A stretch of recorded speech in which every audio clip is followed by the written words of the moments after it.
안녕하세요. 어플리케이션 보안 제2강 이메일 보안에 대해서 이번 시간에 같이 학습해 보겠습니다. 목차입니다. SMTP에 대해서 배우고요. 그 다음에 이 PEM에 대해서 학습하고 그 다음에 PGP라는 것에 대해서 학습하도록 하겠습니다. 그리고 매일 이제 암호화 전송 방법인 이제 민에 대해서 한번 학습을 하고요. 그 다음 이제 스팸 메일 보안 대응 기술에 대해서 살펴보도록 하겠습니다. SMTP입니다. 그래서 약자가 심플 메일 트랜스퍼 프로토콜의 약자입니다. SMTP는 인터넷에서 메일을 보내기 위해서 이용되는 프로토콜이다 라고 이제 생각하시면 되고, 가장 이제 단순한 심플 메일, 말 그대로 이제 단순한 전송 프로토콜이다 라고 이해하시면 되겠습니다. 그래서 이제 밑에 구성도를 보시면 이제 A에서 B 쪽으로 이제 메일을 보낼 때 랜이라든지 WAN을 통해서 그 메일 서버를 통해서 인터넷 이제 망이죠. 공중망을 통해서 다른 쪽 이제 수신 쪽 서버로 연결을 하고요. 수신 쪽 서버에서 메일 서버에서 다시 이제 어, B쪽 노드로 이제 전송이 되는 그런 형태가 이제 SMTP고, 그때 이제 여기 이 구간을 이제 SMTP 구간으로 이제 지정하게 됩니다. 그래서 이제 메일을 이제 한마디로 이제 메일을 보내기 위한 이제 프로토콜이다라고 이제 생각하시면 되겠습니다. 그런 이제 SMTP 프로토콜의 기본 명령어들을 한번 살펴보겠습니다. 그래서 첫 번째가 이제 헬로가 있습니다. 헬로의 약자고 헬로. 클라이언트는 이제 SMTP 서버에 헬로 명령어를 이제 전송을 하게 되고요. 전송을 하게 되면 SMTP를 이제 식별하고 대화를 이제 시작하게 됩니다. 그리고 이제 메일 from이라고 해서 보낸이의 메일 주소를 지정하게 되고요. 그 다음에 이제 RCPT2라고 해서 받는 이 메일 주소를 이제 지정을 하게 됩니다. 주어진 이제 전자메일 메시지에 대해 여러 번 이제 반복하여 메시지를 전달하는 그런 역할을 이제 하게 되고요. 그 다음 이제 데이터가 있습니다. 데이터는 메시지 본문 내용의 전송 시작, 말 그대로 이제 메시지 본문 내용의 전송 시작을 하게 되겠고요. 그 다음에 이제 데이터 명령이 클라이언트에서 서버로 전송된 후 서버는 3, 5, 4 응답 코드로 응답을 하게 됩니다. 그리고 그 후 메시지 내용을 서버로 전송하는 그런 역할을 하게 되고요. 그 다음에 이제 RSET라는 게 있습니다. 리셋이죠. 그래서 리셋 명령이 사용하게 되면 전자메일 서버로 보내지면 현재 메일의 트랜잭션을 중단하는 역할을 하게 됩니다. 그리고 VRFY라고 해서 verify라고 해서 서버에 지정된 사용자 이름이나 사서함이 유효한지 확인 요청을 보낼 때 사용을 하게 되고요. 그 다음에 이제 NOOP라고 해서 No Operation, 서버가 연결되고 있고 클라이언트와 통신할 수 있는지 확인할 때 사용을 하게 됩니다. 그래서 루프 명령은 사용자가 OK 응답을 보내도록 하는 것 외에는 수행하지 않는다라고 생각하시면 되겠습니다. 그 다음에 이제 연결 종료가 있겠죠. 그래서 quit 명령어가 사용을 해서 연결을 이제 마지막 종료를 하는 것까지 기본적으로 이제 SMTP의 명령어들이 이런 것들이 있다라고 생각하시면 되겠습니다.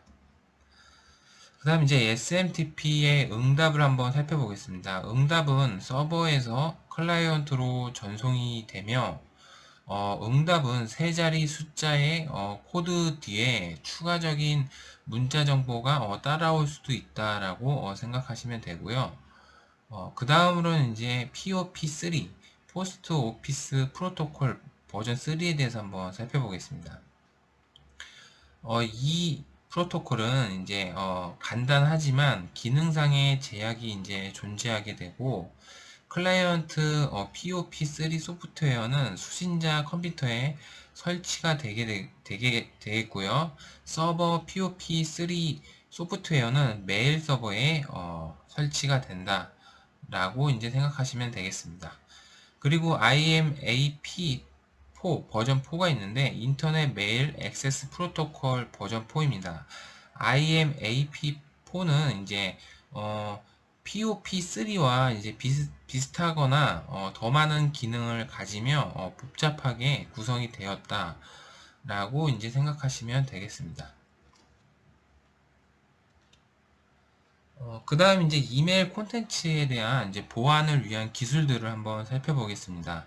그래서 PEM이라고 해서 프라이버시 인핸시드 메일 ITF에서 인터넷 드래프트로 이제 채택한 기밀성, 인증, 무결성, 부인 방지를 이제 지원하는 이메일 보안 기술이라고 생각하시면 되고요.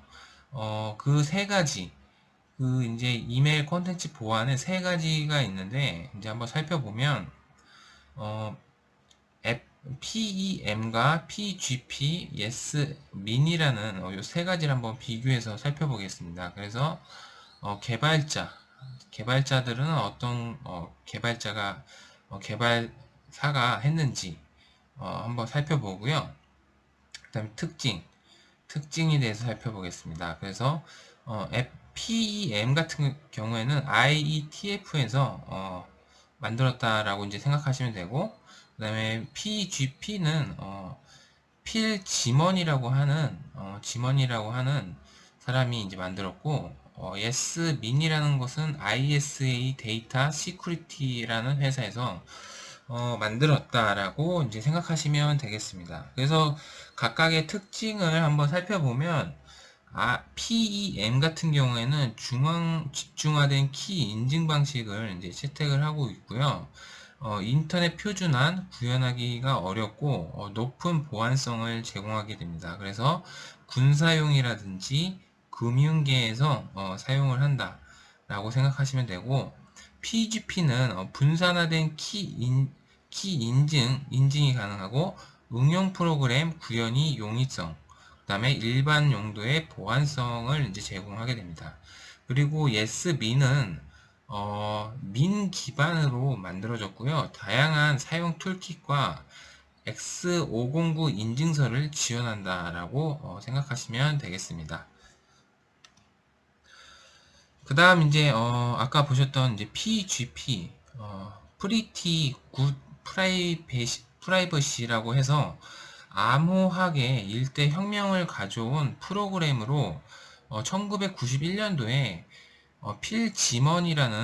필지먼이라는 이제 프로그래머가 개발한 전자우편 암호화 프로그램이다라고 생각하시면 되겠습니다. 그리고 PGP의 특징을 한번 살펴보면요. 공개 키와 개인 키를 통해 암호화와 복호화를 각각 개별적으로 이제 수행하게 됩니다. 그리고 인증받은 메시지와 파일에 대한 전자서명 생성과 확인 작업이 가능하고요. 메뉴 방식을 통해 기능 등 쉽게 접근이 또 가능합니다. 그리고 다양하게 사용되는 이메일 애플리케이션 플러그인을 사용 가능하다라고 이런 특징들을 이제 PGP가 갖는다라고 생각하시면 되겠습니다. 그 다음 이제 키링이라는 게 있는데요. 키링이라는 것은 PGP의 공개키 암호 기술을 이제 사용하고 있고요. 공개키 암호화는 이제 사용자 자신이 가지고 있는 비밀키, 개인키와 다른 사용자들에게 공개되는 공개키 등 이제 두 개의 키를 사용하게 됩니다. 그래서 안전성을 제공하며 사용자의 공개키와 이제 비밀키는 모두 키링이라고 하는 파일에 보관이 된다라고 생각하시면 되겠습니다. 그래서 요 키링이라는 기술은 키를 보관하는 그런 파일을 키링이다 라고 이제 생각하시면 되고요. 그래서 모든 키는 사용자가 효과적으로 사용할 수 있도록 체계적인 방법으로 관리를 하게 됩니다.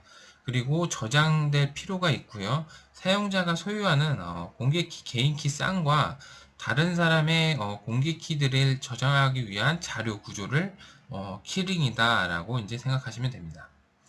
그래서 이 PGP 인증서를 한번 살펴보면요.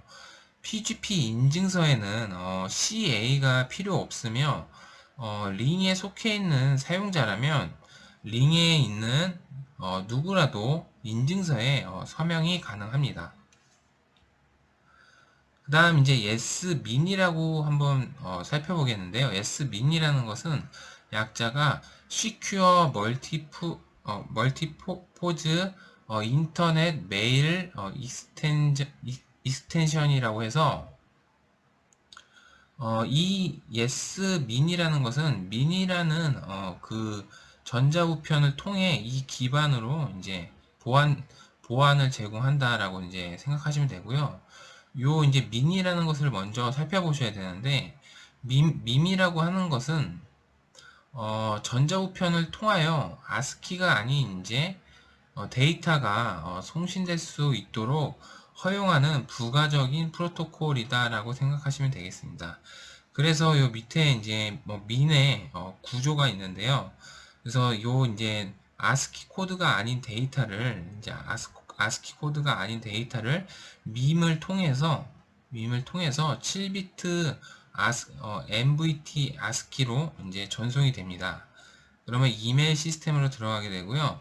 그래서 이제 그 이제 아스키가 다시 민 시스템으로 들어오게 되고 그 민 시스템은 다시 이제 데이터 코드로 데이터로 이제 다시 변환이 돼서 수신이 되는 그런 프로토콜을 이제 민이라고 하는 그런 이제 보안 기술이다라고 이제 생각하시면 되겠습니다.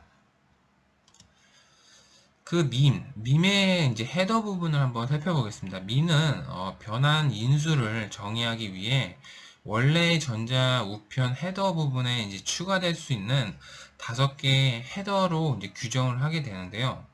그 첫 번째가 민의 버전이 되겠습니다. 그 다음 이제 내용의 유형이 두 번째로 오게 되고요. 그 다음 이제 내용 전달 인코딩이 오게 되고 그 다음에 내용의 ID, 그 다음에 내용의 기술 이런 식으로 이제 민의 헤더를 5개의 헤더로 규정을 한다 라고 이제 생각하시면 되겠습니다. 그 다음 이제 yes 밈에 대해서 한번 살펴보겠습니다. 그 기존 밈에 secure라는 단어가 추가된 거고요. yes 밈은 기존 전자우편 보안 시스템의 문제점인 PEM의 구현의 복잡성, PGP의 낮은 보안성, 기존 시스템과 통합이 이제 용이하지 않다는 점을 이제 보완하기 위해서 IETF 작업 그룹에서 RSADSI 그 기술을 기반으로 개발된 전자우편 보안 시스템이다 라고 생각하시면 되겠습니다. 그래서 이 RSA라는 것은 이제 비대칭 암호화 방식이죠. 그런 기술을 이제 기반으로 개발된 전자우편 보안 시스템이다 라고 생각하시면 되겠습니다. SMIN에 대해서 한번 이제 동작 과정을 한번 살펴보면요. 일단 송신자 메일 클라이언트와 수신자 메일 클라이언트가 있습니다. 이렇게 있으면 요것도 이제 인터넷망을 통해서 전송이 되겠고요. 인터넷망이라는 것은 공중망이죠. 네, 공중망이라고 이제 생각하시면 되고요. 그래서 민 메시지를 처음에 만들게 됩니다. 민 메시지. 그죠? 민 메시지가 이제 이 시큐어죠, 시큐어 보안. 그래서 전자서명이라든지 암호화가 진행이 됩니다. 그래서 그 yes 민의 모듈을 통해서 암호화가 진행이 되고, 그때 certificate라고 하는 인증서죠, 인증서. 그래서 이 인증서는 아까 이제 잠깐 설명드렸는데, yes 민은 X509 버전 3의 규정을 준수하여 공개키 인증서를 사용하게 됩니다. 그래서 그 X.509 공개키 인증서를 사용을 해서 전자서명 암호화를 하게 되겠죠. 그래서 암호화된 메시지가 예스민 메시지가 인터넷망을 통해서 수신자 쪽으로 가게 되고요. 그 전달된 메시지가 다시 예스민 모듈을 통해서 복호화를 이제 하게 되겠죠. 복호화를 하게 되고, 여기서는 이제 아까 암호화 했으니까 여기서 이제 복호화를 하겠죠. 복호화를 해서 그 이제 여기 이제 데이터베이스, 여기 이제 인증서죠. 여기 이제 공개키가 여기 공개키가 되겠죠. 이쪽에서는 이제 개인키, 비밀키 개인키입니다. 개인키로 암호화를 하고요.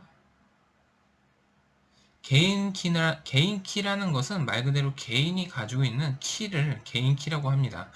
그리고 이쪽에는 이제 공개키가 있겠죠. 공개적으로 제공되는 공개키. 그래서 여기서 이제 그 공개키로 복호화를 하겠죠. 복호화죠. 복호화를 하면 이제 요 중간 단계에서 그 암호화된 메시지는 다른 사람에 의해서 탈취가 되더라도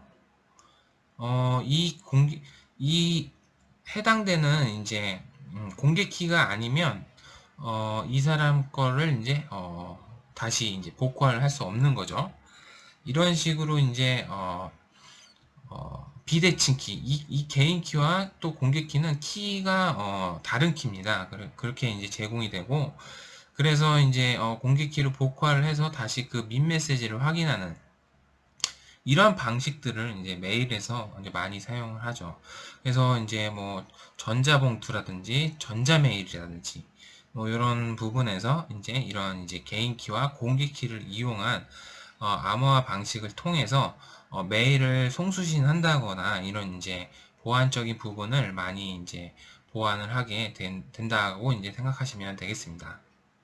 그래서 여기서 이제 복구한 메시지를 이제 다시 확인을 하는 뭐 이런 이제 일련의 절차가 이제 yes min secure multi purpose 인터넷 메일 익스텐션이라고 하는 그런 이제 컨텐츠 보안에 대한 기술이 있다라고 생각하시면 되겠습니다.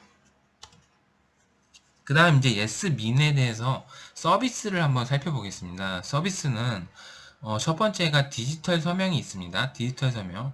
그래서 RSA SHA-256이죠. SHA-256은 이제 해시 함수라고 이제 생각하시면 되고요. 그 이제 해시 함수로 이제 메시지 해시 코드를 생성하게 됩니다. 그리고 메시지를 암호화하게 되죠. 메시지 암호화할 때는 AES라고 하는 그 암호화 방식이 있죠. 그 암호화 방식을 사용을 해서 세션 암호화를 이제 하게 되고요. 그 다음 세션 키를 수신자의 공개 키를 이용을 해서 RSA 암호화를 하고 메시지에 포함을 하게 됩니다. 그리고 압축을 하게 되죠. 그래서 메시지를 압축하여 저장하여 전송을 하게 되고요. 그 다음 이제 이메일 호환성이라고 해서 레디스 64로 변환, 일반적인 이제 이 알고리즘을 이제 사용을 해서 이메일 응용이 이제 투명하도록 암호화된 메시지를 아까 이제 살펴본 것처럼 레디스죠, 레디스 64로 변환을 하여서 아스키 스트링으로 만들게 된다 라고 이제 생각하시면 되겠습니다. 그래서 S민이라고 하는 그런 이제 서비스에서 이런 이제 주요 기능들 네 가지를 이제 제공을 한다 라고 이제 생각하시면 되고, 이 기능들에서 이제 각각의 사용하는 알고리즘들을 기억해 주시면 되겠습니다. 그 다음 이제 스팸 메일 메일의 대응 방안에 대해서 한번 살펴보겠습니다. 스팸 메일이라는 것은 이제 한 번쯤 다 이제 받아 보셨을 텐데, 메일을 가지고 있으신 분들은 그런 스팸 메일은 어떤 식으로 이제 대응할지 살펴보면, 일단 네 가지로 이제 분류를 하게 됩니다. 그래서 메일 서버 수신 차단, 그 다음 이제 메일 서버 보안, 메일 클라이언트 보안, 이렇게 이제 세 가지죠. 네 가지가 아니라 세 가지로 이제 크게 분류해서 살펴보면, 첫 번째 메일 서버 수신 차단을 한번 살펴보면요. 대응 방법으로 컨텐츠를 이제 필터링하는 방법이 있겠습니다. 그리고 송신자 필터링을 하게 되고요. 네트워크 레벨에서 필터링을 하게 되죠. 그래서 요 말 그대로 요건 이제 컨텐츠를 필터링 하는 것이고요. 이 송신자 필터링은 말 그대로 송신자가 누구인지에 대해서 필터링을 해서 걸러낸다는 거죠. 잘못된 사용자가 들어왔을 경우에 거부를 한다는 거죠. 그 다음에 이제 네트워크 레벨의 필터링은 말 그대로 네트워크 레벨, 그러니까 이제 메일이 전송이 될 때 공중망이죠. 공중망 이거 네트워크 망에서 필터링을 해서 차단을 한다라고 이제 생각하시면 되겠습니다. 그 다음에 발송량 기준으로 차단을 하게 되죠. 많이 발송되는 메일 같은 경우에 차단을 한다거나, 일정 시간 이후로는 이제 받지 않는다거나, 요게 이제 시간대별 차단을 한다거나, 그런 방법으로 메일 서버를 이제 수신을 차단하는 그런 방법이 있다라고 생각하시면 되겠습니다. 그래서 컨텐츠 필터링을 한번 좀 더 상세하게 살펴보면요. 메일의 헤더 정보, 제목, 메시지 내용에 특정 단어 및 문장 패턴을 검색하여 차단하는 그런 방법이고요. 그 다음에 이제 송신자 필터링은 송신자 IP, 송신자 메일 주소, 송신자의 URL이죠. URL 등의 정보를 포함한 스팸 발신처 블랙리스트를 관리를 하게 됩니다. 그리고 네트워크 레벨은 패킷을 필터링을 하게 되고요. 그 다음에 이제 발송량 기준 차단은 기준 시간 동안 특정 용량 이상의 메일 수신 시 이후 수신 메일을 차단하는 그런 역할을 하게 되고요. 그 다음에 이제 시간대별 차단. 시간대별로 업무 시간에 업무용 송신 메일 외에 외부 메일을 차단하게 되겠습니다. 그 다음 이제 메일 서버의 보안으로는 릴레이 스팸 방지와 안티 스팸 솔루션을 도입을 하는 그런 대응 방법이 있겠고요. 릴레이 스팸 방지라는 것은 액세스 DB를 통해 송신자별 릴레이를 허용 여부를 설정하는 기능이다라고 생각하시면 되고, 안티 스팸 솔루션 도입은 별도의 스팸 차단 전용 보안 솔루션을 도입을 하게 됩니다. 말 그대로 이제 보안 솔루션을 도입을 해서 서버에다 설치를 하는 거죠. 그래서 운영을 한다라고 생각하시면 되고요. 그 다음 이제 메일 클라이언트 쪽에서 클라이언트 보안을 살펴보면 컨텐츠를 필터링 한다거나 송신자를 필터링하는 그런 방법이 있겠습니다. 그래서 특정 단어가 포함된 필터링 규칙을 적용을 하게 되고요. 콘텐츠 필터링 같은 경우에는 이제 특정 단어를 걸러내게 되겠죠. 그리고 송신자 필터링은 수신 거부 등의 별도의 블랙리스트를 관리를 또 해서 향후 메일을 수신 시 차단을 하는, 한마디로 이제 블랙리스트 관리를 해서 그 사람 메일이 들어오면 차단을 해버리는 그런 방법이 되겠습니다. 그 다음에 이제 샌드 메일이라는 것을 살펴보겠습니다. 샌드 메일은 인터넷 전자메일의 표준 규약인 SMTP 심플 메일 트랜스퍼 프로토콜을 통해 메일 서비스 기능이고요. 그 각각의 이제 그의 샌드 메일의 파일 디렉토리를 한번 살펴보면 이런 식으로 이제 그 유닉스 리눅스 기준으로 이런 식으로 이제 디렉터리 밑에 이제 그 각각의 이제 뭐 데몬 파일이라든지 샌드 메일의 주 데몬 파일은 USR 빈 샌드 메일 그 안에 이제 주 데몬 파일이 있다거나, 그 다음에 이제 USR 빈 메이크 맵이라고 하는 폴더 안에 샌드 당연히 이제 폴더 명에서 알 수 있듯이 맵 생성 실행 파일, 액세스, 버추얼, 유저 등의 그런 이제 정보들이 있겠고요. 그 다음 이제 수풀 MQ죠, MQ. 수풀 MQ는 이제 Q라는 메모리 이제 디렉터리 메일을 일시적으로 이제 Q 단위로 이게 Q 메모리라고 해서 이제 이렇게 이제 선형적이죠. 선형적인 이제 메모리 구조죠. 직선 모양의 차례대로 이제 들어오는 대로 메모리에 저장되는 Q. 그 메일 그 Q 구조로 이제 일시적으로 저장하는 메일을 저장해서 숲을 저장해서 이제 버퍼 기능을 하는 거죠. 그런 이제 디렉토리가 이게 있겠고요. 그 다음에 이제 바스풀 메일이라는 그 폴더에는 개별 메일 사용자에게 도착한 메일을 보관하는 디렉토리, 사용자별로 별도의 메일 파일을 이제 존재하게 되는, 그러니까 말 그대로 이제 개별 메일 사용자에게 도착한 메일을 보관한다라고 이제 생각하시면 되겠고요. 그 다음에 etc 폴더 밑에 메일 액세스 폴더에 이제 보시면 릴레이 제한 및 설정 파일이 이제 여기 이제 있겠고요. 그 다음에 이제 etc 메일 send mail.cf send 메일 설정 파일이 여기 있겠습니다. 각각의 이런 디렉토리별로 이제 한번 실제로 이제 접속해서 확인도 한번 해보시기를 이제 바라겠습니다.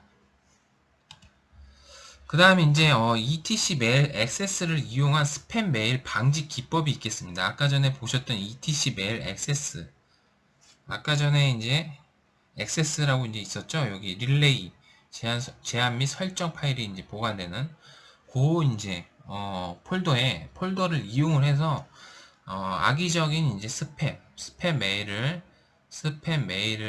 방지하는 기법을 한번 살펴보겠습니다. 그래서 제어 옵션, 파일의 설정 제어 옵션을 한번 살펴보면요, 이 액세스 파일에 제어할 수 있는 옵션들을 살펴보면, 첫 번째가 이제 릴레이가 있겠습니다. 릴레이가 있겠고요. 릴레이는 메일에 릴레이를 허용할 때 사용을 하겠고요. 그 다음에 리젝트는 릴레이와 이제 반대로 메일을 릴레이를 허용하지 않는, 거부하는, 리젝트 거부란 뜻이죠. 그래서 거부를 할 때 하는 제어 옵션이 되겠고요. 그 다음에 디스카드는 메일을 받은 후 폐기할 때 사용하겠고요. 그 다음에 OK는 조건 없이 허용. 그 다음에 501과 502 메시지가 있습니다. 그래서 501 같은 경우에는 메일 주소가 일부분 이상 일치하지 않을 경우 지정된 메시지로 거부 메시지를 보내게 되겠고요. 그 다음에 502 메시지는 발신 메일 주소에 호스트명이 없을 경우에 메일을 받지 않음이라고 이제 생각하시면 되겠습니다. 감사합니다. 이번 시간 여기까지 하겠습니다.